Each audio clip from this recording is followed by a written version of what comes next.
Today we're going to work on writing the equation of lines, and I have 5 examples of different information that they could give you, but the end result is always that we are trying to write the y equals mx plus b equation. So you'll notice that I'm always writing this down first. Okay, so the first thing we need to find the m, which stands for slope. So when you have a graph, you're going to find a slope triangle. I have 2 points here. You can find any 2 nice points. Create a slope triangle. We've got 2 and 1, so rise over run is 2 over 1. We can write that as 2 over 1 or 2. It's up to you. Okay, and so now we need to find our y-intercept, which when you're using a graph, that's actually easier to find because you should be able to just see it. And so we have a y-intercept right here. That is at the value of 1. So that is y equals 2x plus 1, the equation of this line. Okay, here's our second equation, and you'll notice that I still have y equals mx plus b written up there. I need to find the slope and the y-intercept. So in this case, this is an easier problem because they are giving us the slope right away. Okay, that's nice. We can go ahead and fill that in as a 2.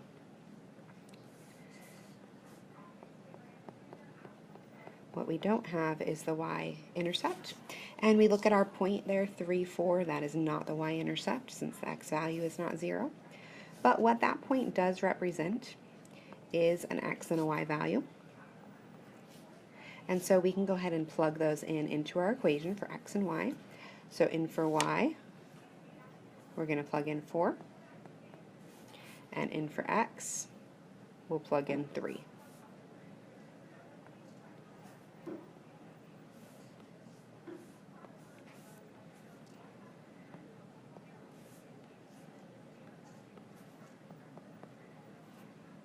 Okay, 2 times 3, we get 6.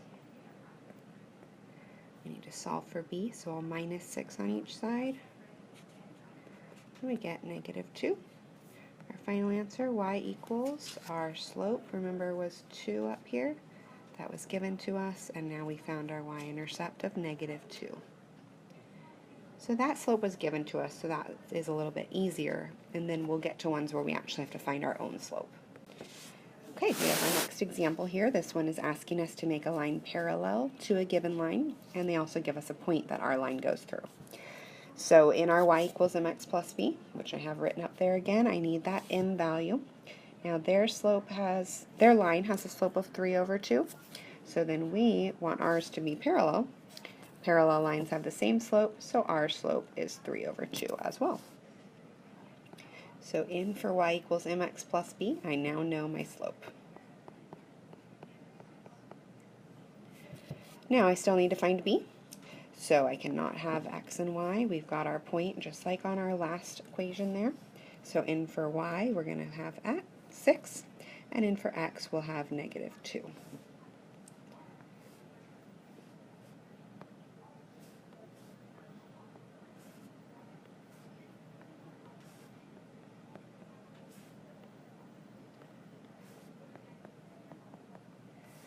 We do have a fraction to deal with here. Now the division is what we always want to do first. We are multiplying by 3, dividing by 2, but if we can do the division, we should do that first. So negative 2 divided by 2. Oh, hold on.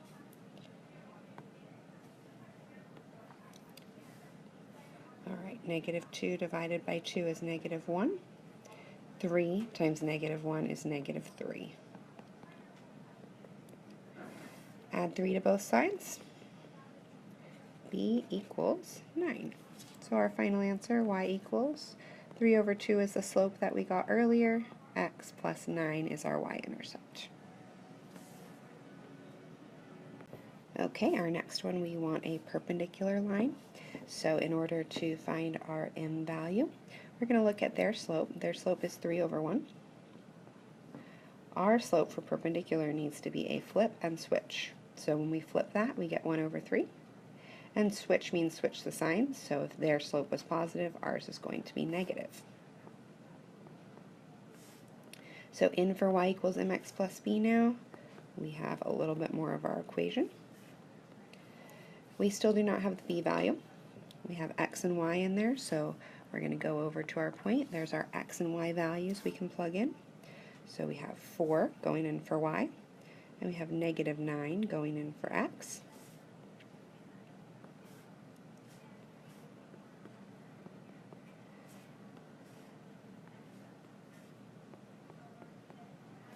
Okay, and we want to do our division first if possible. So can we do -9 divided by 3? Yes, that works out nicely to be -3. -3, let me write that a little neater. -3 times -1 here. It's a multiplication. Negative times negative is positive, so we get +3. -3 on each side. b equals 1. So our final answer, we had a slope of -1/3. That was perpendicular. And then we solved and got the y-intercept of 1.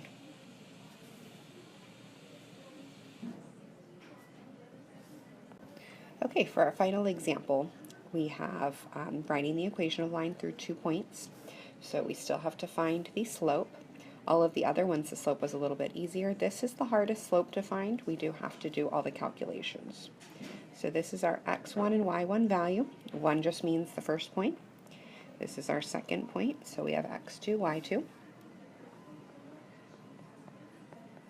I highly recommend you take the time, especially if you're getting these wrong, to write out the formula. Now these minuses here, those are in our equation no matter what. So y2 is 2, y1 is -6. So the minus is from the equation, the -6 is from the point. x2 is 1 minus, and x1 is 5. Minus a negative, those two become plus, so 2 plus 6 we get 8. 1 minus 5 is -4, and that reduces to be -2.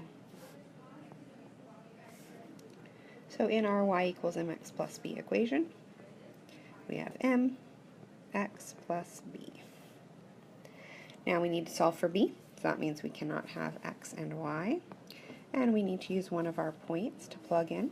I can use either point. I'm going to choose 1, 2, simply because both of those are positive numbers, and I'd rather plug in positive numbers.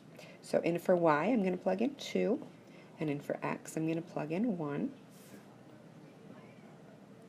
My slope is still the same.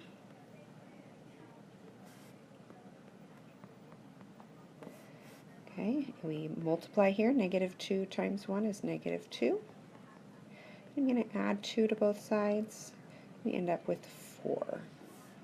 So my final answer, I've got -2 is the slope I calculated, and 4 is the y-intercept I calculated.